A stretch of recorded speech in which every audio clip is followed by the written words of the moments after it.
While I was working from time to time, as I say, and doing the temporary jobs in between, I began going around to the people that I knew and that I had worked with and said, I am very seriously thinking about trying to make this transition.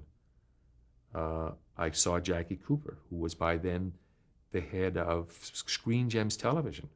He was, Columbia Television's uh, uh, president in charge of production. He was a wonderful guy to me and had said, when I went to see him, I said, essentially, I don't expect to do what you've done, is to make a transition from actor to the production side by becoming the head of a studio. But I'd like to get my foot in the door if I can. And he was very responsive to that. And then, coincidentally, the woman that I had done the Twilight Zone episode for, Millie Gussie, the casting woman, she was then the casting woman at Screen Gems, the head of casting.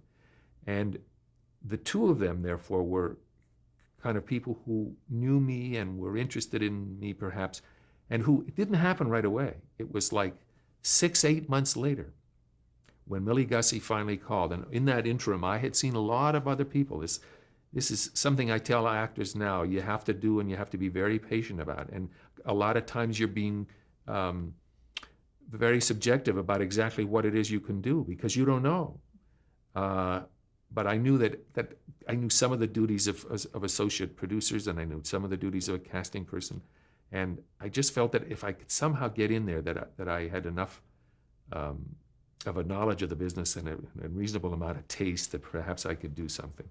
Anyway, about 8 months later, Millie Gussie called and said, "Are you still interested? Do you still are you still thinking of making this transition?"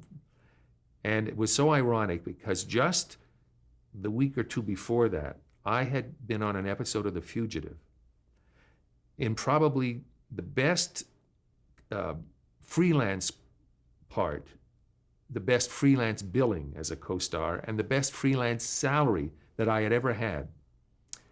And when she called, I had that moment of saying, in terms of what I had just done the week or two before, do I really want to do this? Am I really going to? Because if I'm going to say yes, I can't sort of keep one foot in each category. I have to make a commitment to this.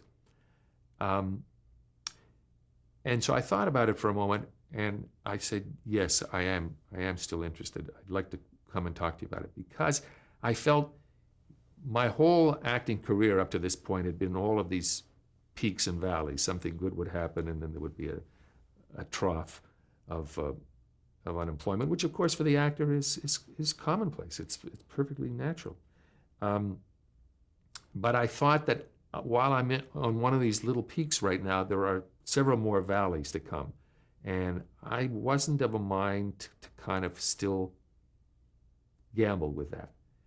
Now, there are a lot of actors who did gamble, and a lot of them who today absolutely nobody has ever heard of. But then there are a lot who did, not a lot, but some who did gamble, and of course are enormous stars. I mean, you've heard these stories. They're everywhere about what actors did for a living before they got a break.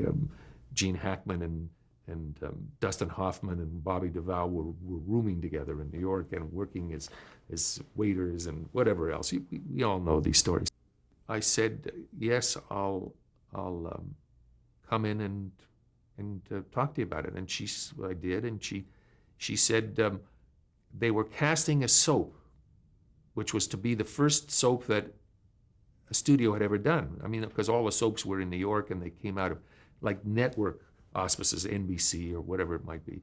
But here a studio for the first time was going to get involved with a soap, and it was called Days of Our Lives with MacDonald Carey. And the ultimate irony, this was 1965, July 1965. Here we are, this is now October of 2003. So we're almost to 40 years, and that show is still on the air.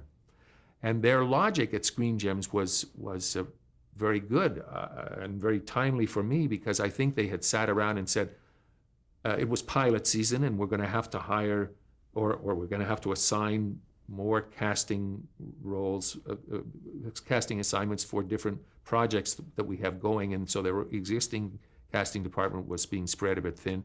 So somebody had said, perhaps Millie, I don't know, but somebody had said, well, Burt Metcalfe has said he wants to try to get into casting, and you all know him. He's worked for a lot of shows that we've done here. And since nobody in our casting staff at the moment has ever had any experience in casting a soap, then everybody's a novice. Everybody's coming to it new. Why don't we let him do that? So that, I think, is how I got that first specific opportunity where somebody says, yes, you can come to work here, and we'll actually pay you some money. Not a lot of money. It was $200 a week. And you were paid by, you were on salary? Yes. And you were paid by Screen Gems? By Screen Gems, and they were under Columbia? Yes. That was what the television arm of Columbia Pictures was called at that time, Screen Gems. So I went to work there, and an ironic thing happened. Just a few days after I went to work there, I got a phone call from a writer, a journalist named Bill Finnegan. I don't think he'd mind if I told this story now, because I told it to him, in fact, many years later. Bill Finnegan used to write the inside page of TV Guide for Los Angeles. It was all kind of chatter, little smallish items, that they'd still do it in one form or another. But anyway, that was his assignment. And so someone on the calls me on the phone and says, Bill Finnegan wants to talk to you. So I get on, and the conversation goes something like this. Hello, this is Bill Finnegan. This is Burt Metcalfe? Yes. You're Burt Metcalfe? You're Burt Metcalfe, the actor who was on Father of the Bride? Yes. You're Burt Metcalfe, the actor who was on Father of the Bride, and now you're working as a casting director at Screen Gems? I mean, he did it in, unintentionally, of course, but he did it in such a kind of insensitive way, or at least I perceived it as that. And it's like I wanted the floor to open up, and you're working for $200 a week after you started at $1,000 a week on Father of the Bride, and so that was not my best moment in casting. But I remember many years later, maybe 25 years, seeing him at some industry function and telling him this story. And by then, I was in the midst of this enormous success of MASH, so it was under entirely different auspices that I was having another conversation with him. And he was very contrite. He was so sweet about it. He said, gosh, how could I have ever done that? So it was amusing for us both. Why was he calling in the first place? He was calling me because he put an item in TV Guide. Burt Metcalfe, who starred in Father of the Bride for Screen Gems, is now working as a casting director or for MGM, is now working at Screen Gems. That's what he wanted. He wanted to run that little item, and he wanted to confirm that, in fact, who he thought Burt Metcalfe was accurate.